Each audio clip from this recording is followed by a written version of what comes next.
Hello friends, welcome to Smile Talk paramedical channel.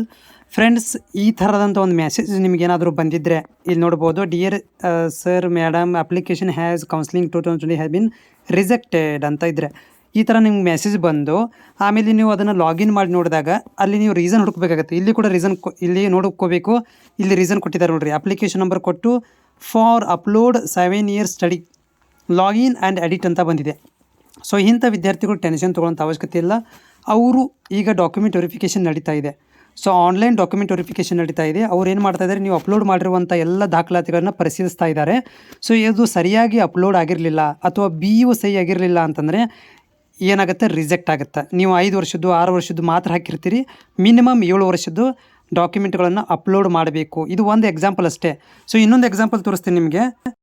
So ಇಲ್ಲಿ ನೋಡಬಂದು ಒಂದು ವಿದ್ಯಾರ್ಥಿದು reject ಆಗಿದೆ. So ಅವರು ಕೂಡ ಒಂದು ಮೆಸೇಜ್ ಬಂದಿತ್ತು. ಮೆಸೇಜ್ ಬಂದಿದ್ದಕ್ಕೆ ರಿಜೆಕ್ಟ್ ಆಗಿತ್ತು. ಅವರು ಲಾಗಿನ್ ಮಾಡಿ ನೋಡಿದಾಗ ಇಲ್ಲಿ ನೋಡ್ಬೋದು ಅಪ್ಲಿಕೇಶನ್ ಸ್ಟೇಟಸ್ ರಿಜೆಕ್ಟ್ ಅಂತ ಇದೆ.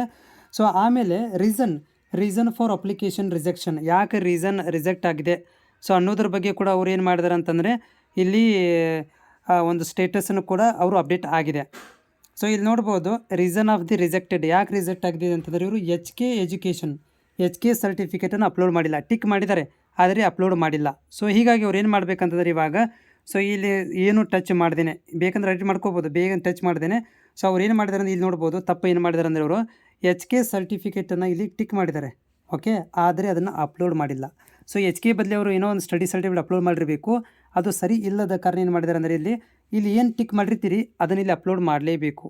ಸೊ ಕಂಪಲ್ಸರಿಯಾಗಿ ನೀವೇನು ಮಾಡಬೇಕಂತಂದರೆ ಅಪ್ಲೋಡ್ ಅದನ್ನು ಮಾಡಲೇಬೇಕು.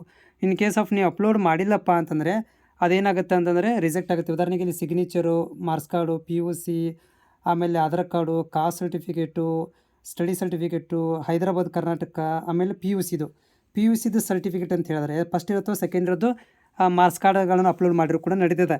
ಇಲ್ಲಪ್ಪ ಅಂದ್ರೆ ಸ್ಟಡಿ ಸರ್ಟಿಫಿಕೇಟ್ ಇದು ಇನ್ ಕೇಸ್ ಆಫ್ ಅವ್ರು ಅಪ್ಲೋಡ್ ಮಾಡಿಲ್ಲ ಅಂದರೆ, ಸೊ ಈ ಥರದಂಥ ಒಂದು ಈಗಲೇ ಡಾಕ್ಯುಮೆಂಟ್ ವೆರಿಫಿಕೇಷನ್ ನಡೀತಾ ಇದೆ.